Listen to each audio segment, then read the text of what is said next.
Riddle me this, riddle me that. It's about time we got back to the Bat. A while ago, I talked about the epic return of the Joker movie, but now let's take a look at Batman in live action. The Dark Knight has obviously had a long history in film, but when I was growing up, it was all about the movies released between 1989 and 1997. Yes, even that one. It actually wasn't easy to find these movies though, especially for a kid growing up in the early 2000s when they were long past their expiry date.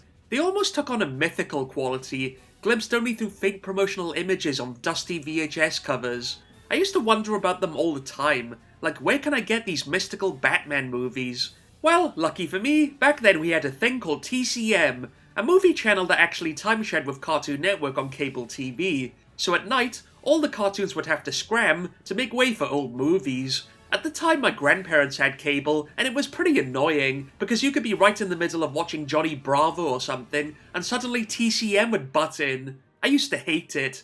But eventually, I learned to enjoy some of these classic movies in the jazzy presentation, and that's how I got my first exposure to Tim Burton's Batman films. But I have to be honest, these movies scared me to death. At the time they had 15 ratings, and it was pretty disturbing. I mean, you had the Joker stabbing a pen into someone's neck, Catwoman clawing up this guy's face into a bloody mess, and who can forget the Penguin biting this man's nose off? I still think that's pretty messed up. These movies traumatized me. I love them now, but I could never watch them all the way through until I got them on DVD when I was a bit older. Actually, I have one funny story from that time about Batman and Robin of all things. It popped up on TCM one night, but the TV guide had an error where it said the movie had an 18 rating, so I turned it off in the first 10 minutes because I thought it was going to be some kind of gory Batman horror movie. In hindsight, maybe I was lucky to avoid it. But despite my bat phobia, I eventually came across one live-action Batman movie that felt like it was just the right tone for me.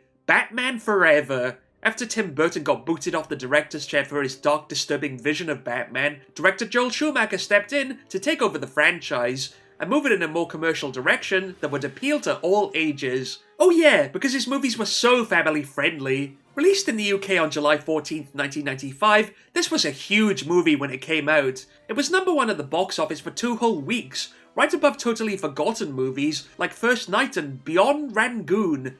I prefer Beyond Good and Evil myself. Batman Forever stayed in the top 10 for months, eventually grossing a massive $29 million. It was a big hit. Batman, this is for you. Best film, 1995. Congratulations. We can't wait for the 4th.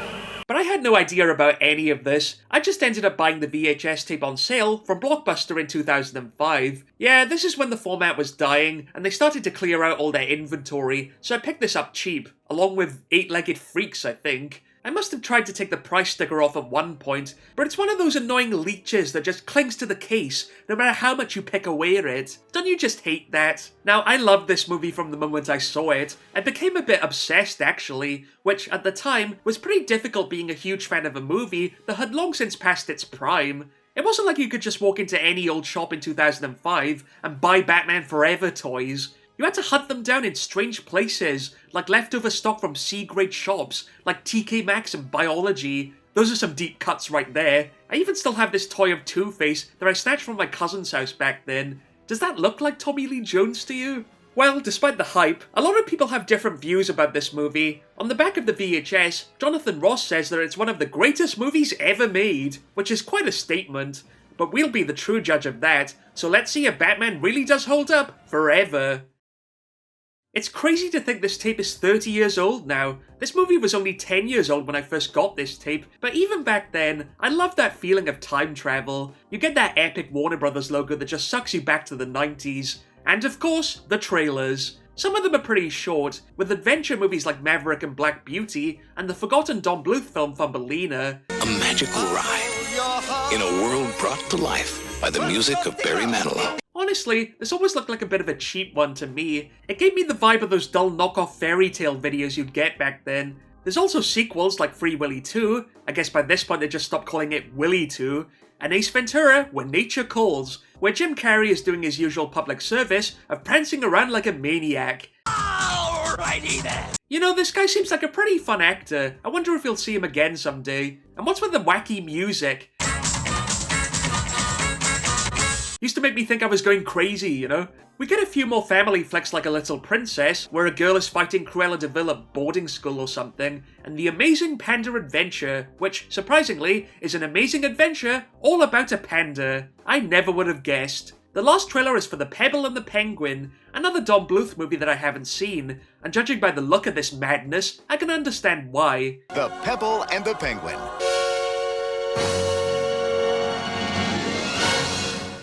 But who cares about the trailers? The best thing on this tape is the advert for the Batman Forever video game. Just listen to it. He can run, there's no escape. He can hide, that's his fate. He can fight with all his might and never win. When good battles evil, the real game begins. When I was growing up, this was one of the most epic ads ever. Incredible 3D graphics, 125 awesome attacks, secret rooms? I didn't care if it was 2005, I wanted a Super Nintendo right then and there. There's just something ace about a bad guy getting chased through Gotham by Batman and Robin. Who is this guy though? I always thought it was like the Scarecrow or something. I don't know. I used to rewind this ad over and over again. It's dark, grungy, and has that awesome song. When good battles evil, the real game begins.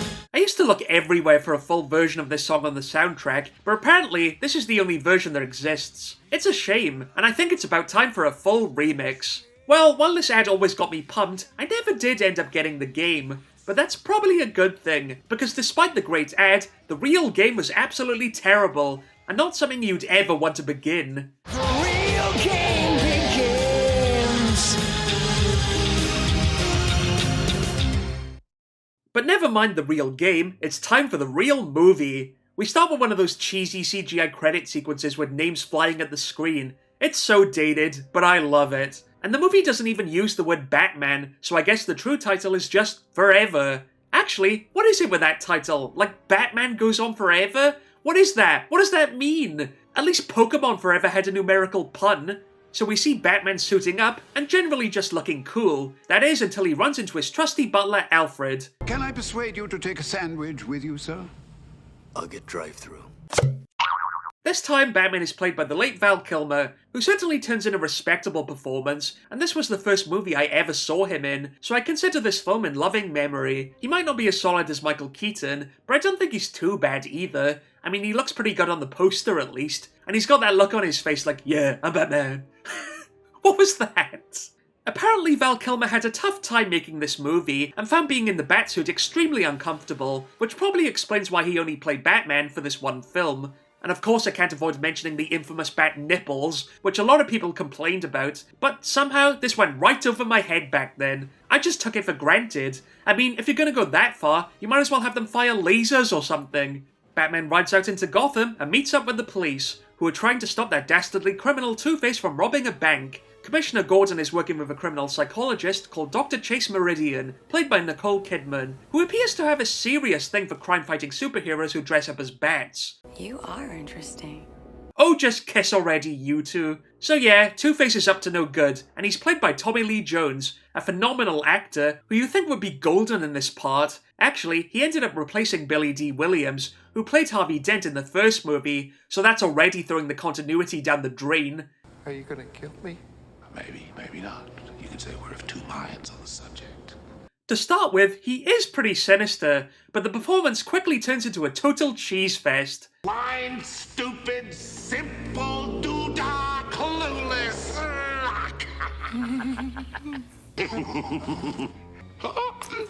I mean, Two-Face is supposed to have that chilling split personality, but we only seem to get the psycho side of the coin here. He just screams, laughs, and somehow acts like more of a cartoon character than the actual cartoon character. Maybe the actor's heart just wasn't in it. It's bad, but I kind of like it. It's another day of wine and roses. Or, in your case, beer and pizza. Batman moves in to stop Two-Face, but he sends his minions to welcome him. Where did the crooks in Gotham get all these goons from anyway? Goons are us? The goons try to ice Batman, but he kicks their teeth in and blasts them with electrical gadgets that make them produce very weird cartoon sound effects. Like, what is that? Also, there's always the guy with the knives in these Batman movies. You know, the one with all the flashy moves. It's like a trademark, and he always goes down in one hit. What a wimp. Batman defeats the goons, but runs into a trap, and he tries to rescue the most stereotypical guard ever from the bank vault. How did Two-Face have the time to rig up a bank vault to spit out all this acid? I don't even know how you would do that. Batman escapes the vault, but Two-Face has dragged the whole thing into the air with a helicopter, because I'm sure that's how weight distribution works. After saving the guard, Batman gets to the chopper and confronts Two-Face, who's very happy to see him. Two-Face does the sensible thing and shoots his own pilot dead, before abandoning the chopper in his yin-yang parachute. It seems Two-Face put a lot more thought into decorating his evil plan instead of actually pulling it off. Yes! The chopper crashes, but Batman escapes just in time. The next day, Bruce Wayne pays a visit to his company in the heart of Gotham City, which appears to have been constructed entirely out of Windows 95. Bruce is inspecting his new electronics division, where one of his employees is Edward Nygma, played by Jim Carrey in a truly subtle performance. We've never actually met, but your name was on the hiring slip. I have it. Nygma is obsessed with Bruce and wants to show off his latest invention, much to the annoyance of his boss, played by Ed Begley Jr. Some people have been trying to keep us apart. Back to work, Edward. Wow, no wonder Richard Tyler's dad was so stressed when he had this to deal with at work. Nygma is working on some sort of giant brain blender, which manipulates people's brainwaves so they feel like they're inside their favorite fictional shows. This device makes the audience feel like they're inside the show. Frankly, it wouldn't surprise me if someone actually makes this someday. But messing around with people's brains is too demented for Bruce, and he shuts the project down. It just raises too many questions. Fortunately, Nygma takes it well. I'll make you understand. Off that ominous note, the bat signal is calling, and Bruce takes his super high-speed escape pod to suit up, because apparently those are easy to install. But it turns out the signal is only a false alarm set up by Dr. Chase, who just can't keep her hands off those bat nipples. I'll bring the wine. You bring your scarred psyche. Oh, black rubber. What is it with these people who are obsessed with Batman, can't stop thinking about him, and want to be with him forever? I feel exactly the same way. Meanwhile, Edward Nygma is having a mental breakdown trying to rehearse his lines for the next scene. There's too many questions. There's just too many. What the hell is going on here? Nygma's boss catches him working on his evil experiment, but Nygma knocks him out with a helpful PSA. Caffeine will kill ya! Nygma ties up his boss and subjects him to his device, which gives you the amazing visual experience of watching fish. Oh, come on. Is that it?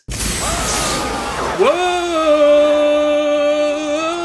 No, it turns out that the device actually sucks out people's brainwaves and makes you a total genius who makes weird nightmare faces and dances around like a lunatic while singing about brain stuff. And oh god, please don't make that expression. What is going on here? Feeding off your brain. This is complete insanity. I kind of love Jim Carrey in this. He's just not holding back here. It's joyously over the top. Even if it is making me lose my mind.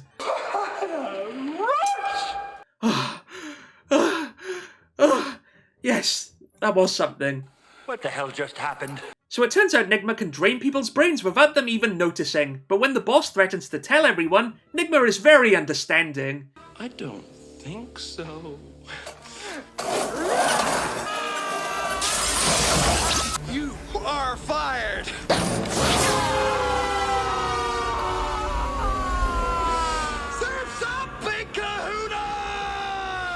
Yeah, this whole death sequence is pretty demented. Actually, this is another Batman movie that was heavily censored at the time in the UK. Basically, to avoid a 12 rating and keep the movie PG, they had to trim a lot of the fight scenes, and even remove some of the threatening dialogue by Two-Face. Oh yeah, because nothing is scarier than Tommy Lee Jones with a spray-painted purple face. Are you gonna kill me? Maybe, maybe not. You could say we're of two minds on the subject.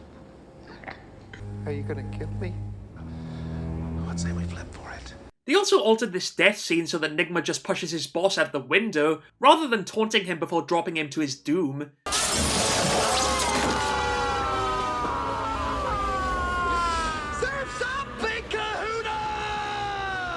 It was was all fairly pointless, and in 2005, they started releasing the uncut version on DVD and Blu-ray anyway with a 12 rating, which even then, I think is a bit excessive for a silly movie like this. Even Batman and Robin is a 12 now. Like, what? That movie's a total comedy. It's ridiculous. So Nigma fires his boss into a watery grave and begins a series that I like to call Weird Evil Laughter. Just try some of these at home. It's so much fun. Nigma begins to cover up his murder and, oddly enough, ends up looking creepier than Two-Face in this scene. No makeup necessary. He forges his boss's death as a suicide by altering the security cameras, which is insanely impressive. How do you make a CGI fig like this in 1995 when the whole city looks like a PS1 game? Yep, definitely suicide. Nigma leaves his job because he's so broken up over his boss's death, well, he's certainly broken up anyway, and returns to his psycho apartment to listen to the Flaming Lips. In your dreams, show no mercy. What a sicko. This is a really weird space, and Nigma even has a creepy fortune teller booth with this demented mannequin inside. Where are you supposed to get one of those from? Nigma starts leaving riddles to torment Bruce Wayne, and he takes them to Dr. Chase for her expert analysis. My opinion, this letter writer is a total wacko. A true professional. But since Dr. Chase is apparently training to be the next Batgirl, Bruce is impressed and invites her to a date at the circus, where a group of talented acrobats called the Flying Graysons are preparing for a very uneventful night where absolutely nothing bad will happen. Ladies and gentlemen, join us in a celebration of absolute chaos and true fiestas. Yes, Two-Face takes over on live TV and threatens the entire crowd with a giant bomb that he probably got half price from the Acme Corporation. What the hell do you want, Harvey? One, Mr. Mayor. One simple thing. Batman. Watching from home, Nigma is mildly amused to see this. Yes, Two-Face wants Batman to reveal himself, and it's interesting that Bruce actually does try to give himself up here, which is quite a sacrifice. But I guess Two-Face is just deaf or something, so he sends out the goons while the Flying Graysons try to stop the bomb from going off. I guess some days you just can't get rid of a bomb. Fortunately, Dick Grayson, played by Chris O'Donnell, does get rid of the bomb, but Two-Face splatters his family with bullets, so they'll fall to their deaths. I'd like to point out this is one family-friendly scene that they chose not to censor over here. Without a family now, Dick gets sent to live with Bruce, even though he doesn't look a day under 25, and I doubt adoption works that way. You got a fix on Two-Face? Then I'm gonna kill him. Killing Two-Face won't take the pain away. Dick doesn't really want to stick around, but Alfred tempts him with food, and he decides to stay. I mean, I don't know about you, but I'd swallow anything if Alfred was bringing it to me. Just for the taste of it, Diet Coke. This is where Alfred bonds with Dick, and I have to give props to Michael Goff here. He's just so good in the role as that wise grandfather type. You hard a hitter, I can tell. I can't really see anyone else as Alfred. In fact, I think he is Alfred. Meanwhile, Two-Face is causing trouble again for seemingly no reason whatsoever, even blowing up his own goons because he's just that bored. We get a big car chase with the Batmobile, leading to the infamous moment where it drives all the way up the side of a building. Some people might call this ludicrous, but I call it genius. When I had a toy of the Batmobile, I do this kind of thing with the garden wall all the time. Of course, Batman escapes, and Two-Face responds in a very calm, controlled manner. While Two-Face blows his top, Nigma has to decide on a new evil identity. How fortunate that he has a costume that's just the perfect size, sitting right in that glass case over there. Thank you. Thank you so much. It drives me crazy how they make it look so easy for bad guys to find costumes like this. Do you have any idea how hard it was to dress up as the Riddler for Halloween as a kid? Two-Face retreats to his evil lair to brood some more about Batman, which is split right down the middle, just like his split personality that they don't really do anything with in this movie. It's driving us insane! Don't worry, baby. You'll kill him soon. Two-Face even has two henchwomen called Sugar and Spice, who will do anything for him. And if you're wondering how I know their names, it's because I bought the novel from a charity shop. It's not a bad read, actually. And for people who go on about wanting to see the darker original cut of this movie, well, that's what the novel is based on. Well worth checking out. Also, notice how the Riddler is waiting in the background before he shows up. I guess this might be a classic movie mistake, but you never know. Maybe it's some subtle hint about how Nigma has been watching Two-Face for so long from the shadows. That's how I have to headcanon these things, you know. Who the hell are you? Just a friend. But you can call me The Riddler. So the Riddler finally makes his appearance, and Two-Face is very eager to make friends with him. Let's see if you bleed green. Harvey!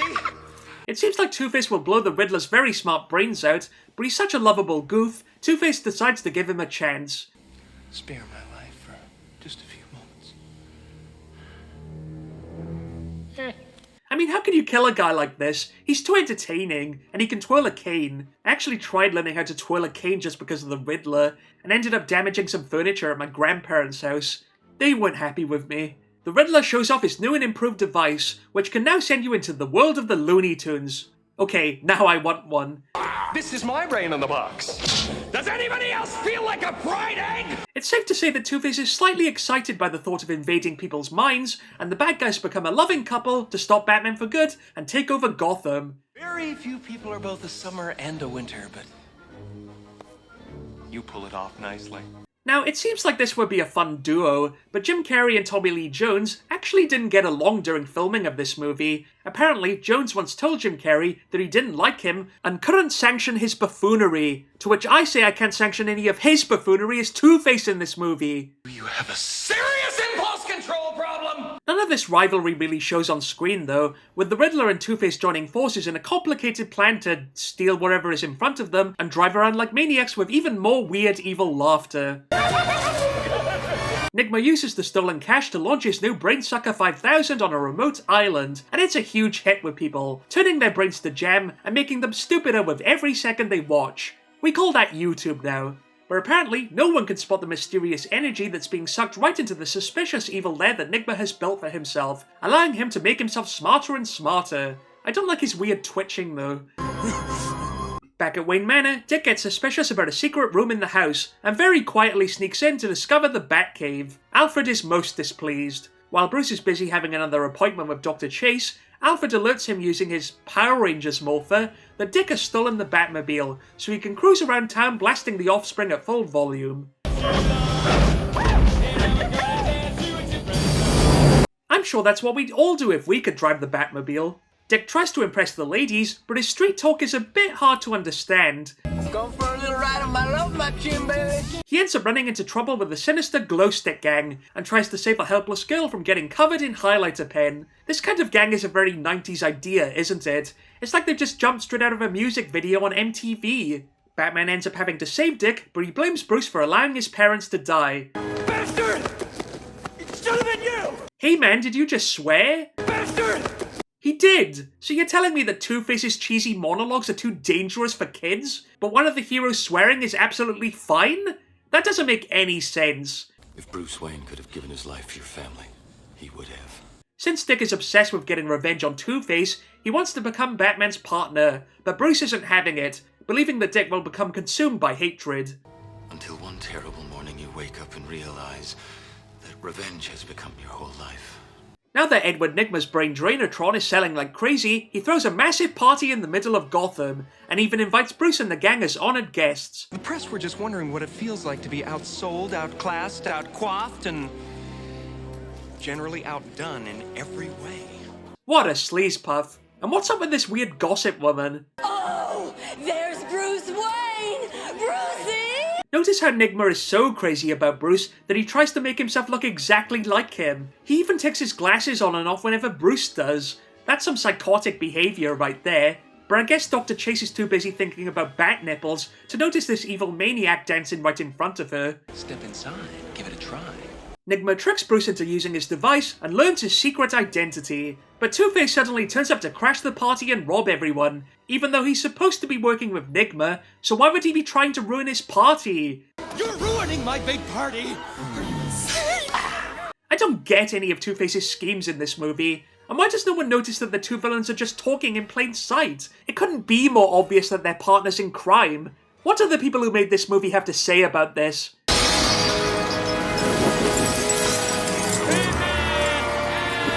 Yes, I think that's the answer to everything. Whenever anyone brings up the errors in any of these Batman movies, you can always reply, It just explains so much to me. So Two-Face's genius plan this time is to fire his gun randomly in the air and trap Batman in a super fun happy slide. before blasting him with flammable gas. But apparently, Batman's cape is made out of a force field now, and he survives the attack. Why can't you just die? You know, this is actually what Tommy Lee Jones said to Jim Carrey when they met for the first time. It looks like Batman is done for this time, but Dick saves his life, and Bruce is eternally grateful. What the hell did you think you were doing? Once again, Dick wants to be his partner, but Bruce is too busy thinking about Dr. Chase and decides to give her another taste of bat nipples. But Dr. Chase seems to have a split personality herself, and now she's in love with Bruce instead of Batman, so she turns him down. I'm wishing you were somebody else. Can this girl make her mind up? Also, we get the creepy bat smile here. Ooh. Personally, I think the real romance in this film is between the Riddler and Two-Face, who can't keep their hands off each other when they discover that Bruce Wayne is Batman. You can say it. You're a genius. Stop.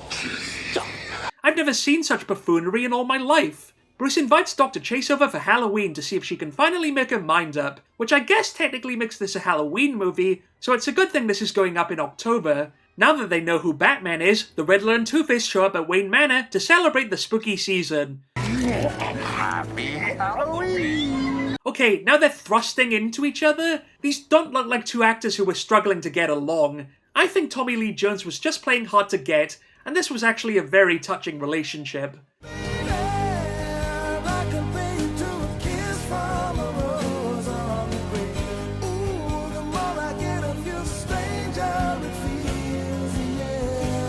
Before Bruce can make it with Dr. Chase, he has to relive the horrible memory of his parents' deaths, which is interesting since in the first movie, they were killed by the Joker, aka Jack Napier, but here it's more obscured, so it always confused me whether this movie is meant to be a true sequel to the Burton movies, or its own independent continuity. We even get to see how Bruce discovered the Batcave, running away from his parents' funeral and falling into the secret lair. I fell forever. Don't you mean you fell Batman forever? Well, this is only slightly less crazy than the original idea for this sequence, where Bruce would have encountered a giant man-eating bat. You know, in case the movie wasn't strange enough already. Trick or treat! But when Alfred opens the door to a pair of sweet trick-or-treaters, the Riddler and Two-Face knock him out and break into the house. The Riddler quickly discovers the secret entrance to the Batcave with his cane, which now has the mystical ability to open doors for some reason. What, does that thing have force powers or something? Okay, I do not need to know what you say to Two-Face when you're alone. The Riddler sneaks into the Batcave and starts blowing up the place with his little bag of bombs. Wait, so is he the Riddler now, or the Green Goblin? Out am I? We even get the beloved Riddler crotch grab. Yeah, that's fine for a PG movie.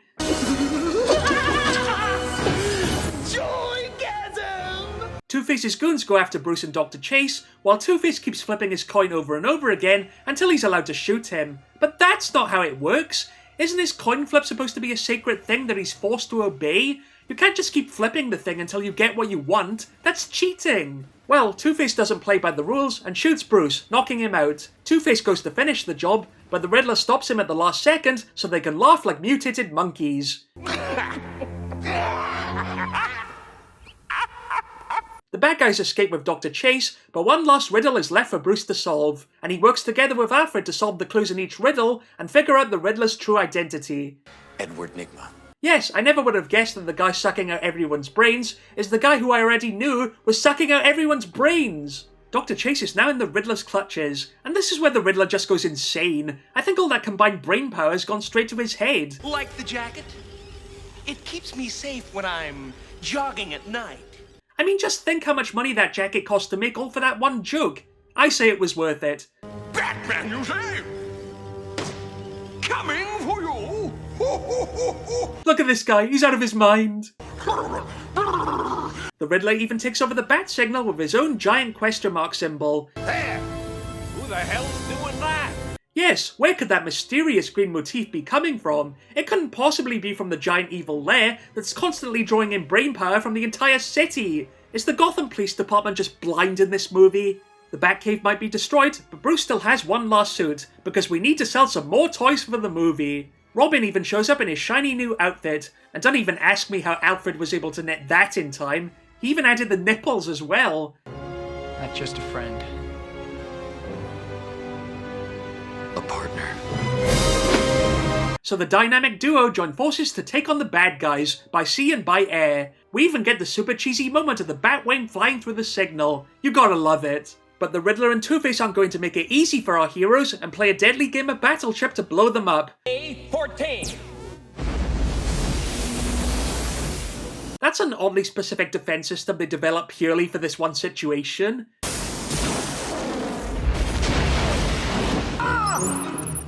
You sunk my battleship! That's what I used to say when I'd play the Sky game. So Robin gets blown up and has to swim, while Batman gets knocked out of the sky by the Riddler's super evil Death Star laser. Where is he getting all this stuff from? What's it even powered by? People's brains or something? Now,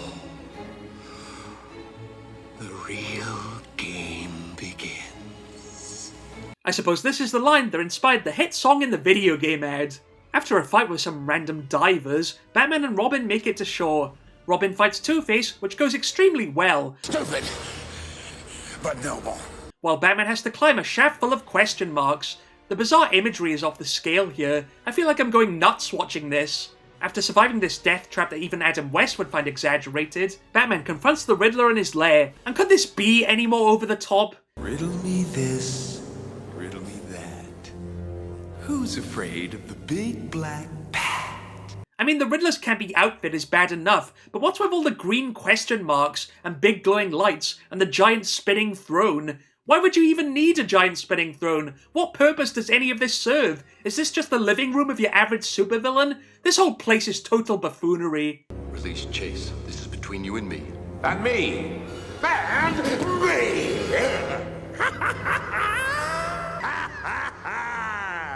So the Riddler and Two-Face have completely lost their minds now, and we're far past the point of weird evil laughter. Now we just get weird evil noises. Look at them, they love it. Was that over the top? I can never tell. They've captured Robin and Dr. Chase, and now the Riddler forces Batman to take part in a twisted game show, forcing him to choose which one should get dropped to their doom. Which one will it be, Batman? Bruce's love? Or the Dark Knight's junior partner? But Batman works out that it's all just a trap, and throws his trusty Batarang to shatter the giant mind thingy, destroying the Riddler's device, and subjecting him to a fate worse than death, 90 CGI. Bummer. It seems like Robin and Dr. Chase will plummet to their deaths, but Batman dives in to save them, only for Two-Face to show up once again. All those heroics for nothing. How did he get down there? It was like this enormous drop. I don't see any doors or ladders or anything, so for all I know, he can teleport now. Two-Face plans to kill the heroes, but Batman convinces him to flip his coin one last time. Yes, of course you're right, Bruce. Thank you. You've always been a good friend. Wait, why is Two-Face being gentle now? Is that a vague attempt to work in his split personality? You know, the thing they haven't tried to emphasize once in this movie? All he's done through the whole thing is laugh, make weird noises, and try to make out with Jim Carrey by pretending not to like him. This only ended up confusing me as a kid. So Two-Face flips his coin, but it just so happens that Batman keeps dozens of chocolate coins in his pocket and uses them to trick Two-Face, causing him to fall to his death. Well, so much for that big anti-revenge message. It's kind of sad, actually. I was just starting to like his deranged buffoonery. The Riddler survives, but now he's a complete wreck, with all that knowledge sapped from his brain. Too many questions. Too many questions. Poor Edward. It's a sorry end for the bad guy, and now he has to witness what the rest of us Batman fans see every time we think about him. The Riddler ends up in Arkham Asylum, where I'm happy to say that he's been making great progress.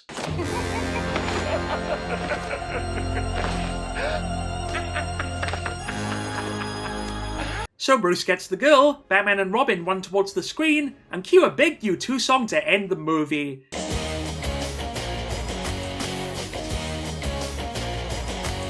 Yeah, this is one epic 90s soundtrack. Of course I have to mention Kiss from a Rose by Seal at the end as well, which, despite being a huge #1 song at the time, only appears at the end of the credits for barely a minute. It's hard to believe it even got associated with this movie, but I guess dancing in front of the bat signal for the music video made up for it. So that was Batman Forever, a complete cheese fest that's a total product of its time. There isn't really any other period when they could have made a movie like this. It's over the top, ridiculous, and dripping in 90s culture. and that's why I love it. I just get a kick out of the vibe of this one. It has that distinctive Joel Schumacher style and an interesting tone, and there's something about all the weird sets and twisted imagery that amuses me. It's so wacky I can't help but enjoy it. There isn't too much depth to the whole Bruce Wayne story, but I think Val Kilmer did a decent job as Batman. There's certainly nothing offensive about it to me. Tommy Lee Jones is a complete joke as Two-Face, but it's so wrong, it feels so right. I can't get enough of his buffoonery. And Jim Carrey is just delightful as the Riddler. He's probably my favourite thing about this movie. You don't really get crazy bad guys like this anymore, and it's a total joy watching these two goofing off with each other. So yeah, it's hardly the best Batman movie, and it might be cheesy, but it's my kind of cheesy. I think everyone has that level of silly that they enjoy. Some people will get it, and some people won't. It's just a riddle you have to solve for yourself. But all I know is that I think this movie is a lot of fun, and it'll stay that way forever. Thanks for watching, and look out for more reviews coming soon.